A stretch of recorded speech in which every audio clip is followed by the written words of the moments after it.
নমস্কার, কেমন আছো সবাই?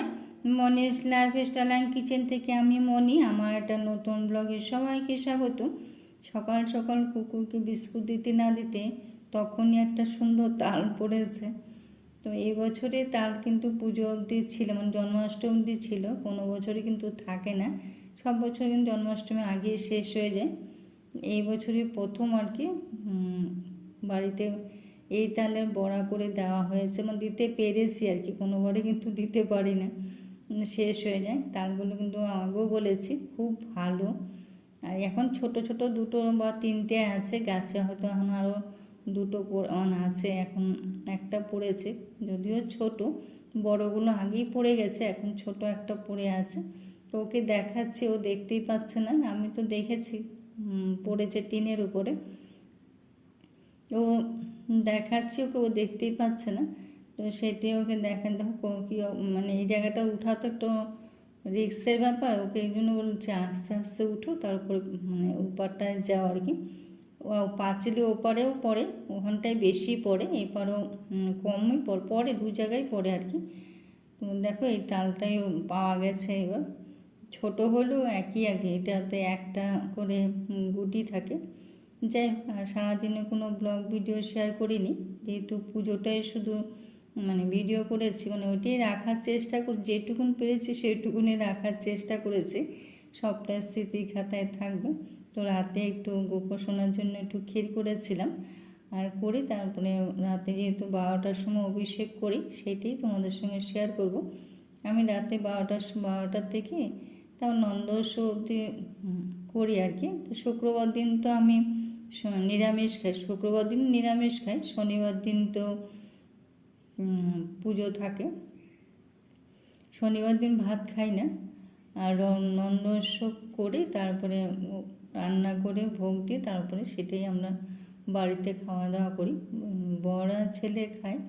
এই বছর বর প্রথম গোপোষণাকে অভিষেক করিয়েছে আর কি, কোনোবার কিন্তু করায় না, যদিও এই বছর আমার 3বার হবে আর কি, এই নিয়ে 3বার। এখন অত পুরনো হয়নি, মানে 3 বছর হয়েছে। এই বছরে বর ছিল 12টা অবধি, কোনোবার থাকে না। যাই হোক, আজকে স্নান টান করিয়ে দিলাম। তো স্নান করিয়ে তারপর দেখো বসিয়ে দিয়েছি দোলনায়। তো দোলনায় বসিয়ে একটু মিশ্রি আর ক্ষীর দিয়েছি, কিন্তু বেশিক্ষণ রাখিনি, যেহেতু রাত হয়েছে না, ওই জন্য অল্প সময় রেখে তারপরে শয়ন দিয়েছিলাম। শয়ন দিয়ে দিই, রাতে সারা রাত্রি বসিয়ে রাখি না, অভিষেকটা করি তারপর শয়ন দিই। আমিও একটু রেস্ট নিয়েছিলাম, তারপর সকালবেলা আবার উঠে গেছি, উঠে বাল্যভোগ দিই আর কি। তো সুজিটা অফ ক্যামেরায় করে নিয়েছি, করে তারপরে লুচিটা ভেজে নিচ্ছি। সেই দিন আর বাড়িতে আলাদা করে কিছু করি না আর কি, এখানে যা করি সেটাই আর কি। তো একবারে উনানটা, যে এই উনানে আমি আর রান্নাঘরে কোনো বাসন বসাই না, গ্যাসের ওখানে আরেকটা আলাদা আছে, আবার ওটা এটাকেই ধুয়ে নিয়েছে আর কি। তো এই জন্য আলাদা গ্যাসের ওখানে নামালাম না। আর এদিকে সকালবেলায় যে লুচি আর সুজি দিয়েছি বাল্যভোগে, ঠাকুরের উদ্দেশ্য একটা দিয়েছি। আজকে সবার আনন্দ তো আমাদের সবার, তাই না বলো? যে যেমনভাবেই করি না কেন, কিন্তু আনন্দটা কিন্তু একই থাকে। এটা কিন্তু একটা বিশাল আনন্দ আমাদের কাছে। যাই হোক, তারপর দেখো স্নান করতে যাব, তো দেখলাম বিড়ালটাকে দেখলাম এত মানে কি ব্যস্ততা, কেন আমি ওর ব্যস্ততা দেখে এসেছি, তখন দেখলাম ও প্রজাপতি, দুটো প্রজাপতিকে ও খুব শিকার করার জন্য ব্যস্ত হয়ে আছে। দেখে আমার বেশ লাগলো, এই জন্য একটু তোমাদের সঙ্গে শেয়ার করলাম। আমি কি বাবা, কি বড় শিকারি হয়ে গেছে, প্রজাপতিকেও ধরতে আসে, সেটা দেখতে মানে হাসিও পাচ্ছিল। যাই হোক, ওটা শিকার করুক, তা আমিও চলে গেলাম। স্নান টান করে ভোগ রান্না করতে, তো ভোগ রান্না করার আগে প্রথমে একটু পায়েসটা করে নিয়েছি, তারপরে একে একে সবটা করলাম আর কি। তো যে সবটা তো আর ভিডিও করা যায় না, সবটা যেটুকুন পেরেছি সেটুকুনিটাই স্মৃতি খাতায় রাখা, তোমাদের সঙ্গে শেয়ার করা, সবটা মিলে আর কি। তো বড়াগুলো করে নিলাম, পায়েসটাও করা হয়ে গেছে, আর তালের বড়াটাও করে নিয়েছি। আহ, আসলে কি বলতো, দোতলা, একতলা দোতলা দুটো জায়গায় তো উঠানামা দিনে বান্ধে 14 বার করতে হচ্ছে। বাসন উপর থেকে আনো, আবার যাও, আবার আসো, এটা একটা বড় কষ্ট হচ্ছে। যদি এখন তো বেশি করি না, উঠানামাটা এখন তো কমেই গেছে, কিন্তু হঠাৎ করে যদি করা হয় না, তাহলে কিন্তু কষ্টটা বেশি হয়। দিনে তো 2-3 বার যাওয়া হয়, ওঠানামা করা হয়, কিন্তু তার বেশি যদি করা হয় না, তাহলে কিন্তু হঠাৎ করে যদি করা হয়, তাহলে কিন্তু কষ্টটা একটু বেশি হয়। তো কিছু করার নেই, যেহেতু উপর নিচে ব্যবস্থা, ওই জন্য করতে হচ্ছে। ওভেনটা উপরে নিতে পারতাম, কিন্তু আমার সিলিন্ডারটা তো, একটা সিলিন্ডার ফাঁকা হয়ে আর একটা নতুন সিলিন্ডার লাগিয়েছে আর কি, কাল মানে পুজোর আগের দিন। তো এত ভর্তি সিলিন্ডার উপরে নেওয়াটা বরকে দিলাম না, মানে কে নেবে, ওই জন্য আর বললাম না। গতবার কিন্তু উপরে তুলে নিয়েছিলাম, কিন্তু এবার নিতে পারিনি। আর এদিকে বললাম না, কোমরটা ভেঙে পড়ে গেছে, দেখো এত মনটা খারাপ হয়ে গেছে। কি করে যে এটা মানে ভেঙে পড়ে গেল, ওই জায়গাটায় ভেঙে পড়ে গেল বুঝতেই পারলাম না। মানে মোবাইলটা সেট করতে গিয়ে দেখলাম ভেঙে পড়ে, মানে আমার হাতের থেকে পড়েছে। তো মিথ্যে বলবো না, কে লাগাতে গেছে, মোবাইলটা একদিকে পড়েছে, মানে সবজি কাটছিলাম তো, সেটা একটু শেয়ার করার জন্য। তো সেটাই মানে মোবাইলটা স্ট্যান্ডে লাগাতে গিয়ে তখনই মানে হুটহাট করে দিকে সবটা মানে পুরো কোমর বেঁকে গেছে আর কি, কোমর ভেঙে একেবারে চেয়ারে পড়ে গেছে। যাই হোক, অনেক তো দেখলেই দেখেন আমার অনেকটা সময় নষ্ট হয়েছে, অনেক দেরিও হয়ে গেছে এর কোমর ভাঙা দেখে। মানে একটা ভয়ও পেয়ে গেছি, মানে চট করে হয়েছে, তো কী হয়ে গেল সেটা দেখে কেমন যেন লাগলো হট করে। যাই হোক, এটা কিছু করার নেই, কিন্তু অনেকটা তার মধ্যে আমার শুধু অনেকটা দেরি হয়ে গেছে। আর এদিকে সবটা দেখো ভাজা টাজা হয়ে গেছে, আর এদিকে পোলাও করবো, সেটাও রেডি করে রেখে দিয়েছি। পনিরটা হলেই পোলাওটা বসিয়ে দেবো, কিন্তু অনেকটা বেলাও হয়ে গেছে। এই মোবাইলের স্ট্যান্ডের পেছনে মাথা ঘামাতো, মানে তখন যদি মাথা না ঘামাতাম, যে পুজো কাজটা করে নিই তারপরে গিয়ে মাথাটা ঘামাবো, কিন্তু তখন তো সেটা মাথায় আসেনি, তখন তো ওটার পিছনে ছিলাম কিছুক্ষণ। তো এতে কিন্তু আমার দেরি হয়ে গেছে, এখন তো অনেক বেলাও হয়ে গেছে। তারপর সবটা গুছিয়ে আবার ভোগটা গুছিয়ে তারপরে 5-টা বোতল, রাতেরবেলা যখন অভিষেক হয় তখনই আমি কৃষ্ণের শতনামটা পড়ে নিই। আর যখন পরের দিন যখন ভোগটা দিই, তখন মানে নন্দোৎসবে ভোগটা যখন দিই, তখন আমি কৃষ্ণের ব্রতকথাটা পড়ি আর কি। তো সেটাই পড়ে নিলাম, পড়ে তারপর দেখো আরতি করবো, তো পঞ্চবতীটা জ্বালিয়ে নিচ্ছি, জ্বালিয়ে সেটাই। এখন কিন্তু গলাটা আমার একটু ব্যথাও করছে, আসলে সেদিন তো অনেক 3-4 বার স্নান হয়েছে, গরম তো একটা আছে উপরে, দোতলাটা প্রচণ্ড গরম, নিচতলা কিন্তু গরমটা যদি একটু কম হলো, কিন্তু দোতলা কিন্তু আমার প্রচুর গরম। তার মধ্যে শাড়িও পরেছি, তো সব মিলে আর কি গরমে একেবারে গলা টলা বসেও গেছে। যাই হোক, প্রদীপটা তুলতে গিয়ে দেখলাম এটা পুরো গরম হয়ে আছে প্রদীপটা, ওই জন্য একটা প্লেটে তুলে তারপরে আরতি করলাম।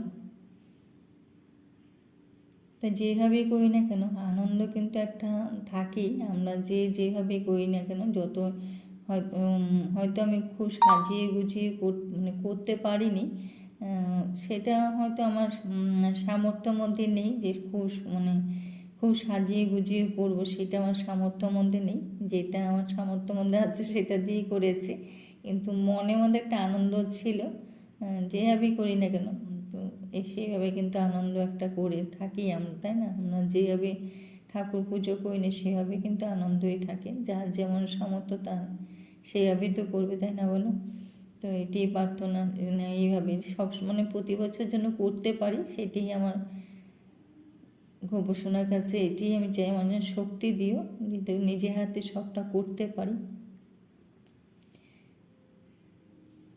তো আমার পাঁচালি পড়া মানে আরতি করা সব মোটামুটি হয়ে গেছে, যা যা করলাম সবটা দিয়ে ভোগ দিলাম, যেটুকুন আমার মনে করেছি সেটুকুন দিয়ে ভোগ দিয়েছি, ঠাকুরের উদ্দেশ্যও দিয়েছি, আর গোপসোনার উদ্দেশ্যও দিয়েছি। আর গোপসোনার জন্য দেখো কি সুন্দর একটা ঝুড়িটা দেখো খুব সুন্দর না? তো ওইখানে আজকে বসিয়েছিলাম, দোলনাতে বসাইনি, ভোগ দেওয়ার সময় দোলনাতে আর বসাই না, মানে এমনি বসাই। এবছরই ঝুড়িটা ওতে বসিয়েছিলাম। তো দেখতে বেশ দারুণ লাগছে না? এই ঝুড়িটা কিন্তু আমার দিদি দিয়েছে, যখন দিদির ছেলের বিয়েতে গেছিলাম না, তখন দিদি এটা গিফট করেছে ওকে, গোপুসোনাকে গিফট করেছে। খুব সুন্দর ঝুড়িটা। তো এইটাই ওইখানে বসিয়েছে। এটা এমনি তো সিংহাসনে রাখা যায় না, অনেকটা বড়, এই জন্য এইবার এখন বার করেছিলাম আর কি। আর প্রসাদ সব গুছিয়ে নিয়েছি, তো দিতে যাব।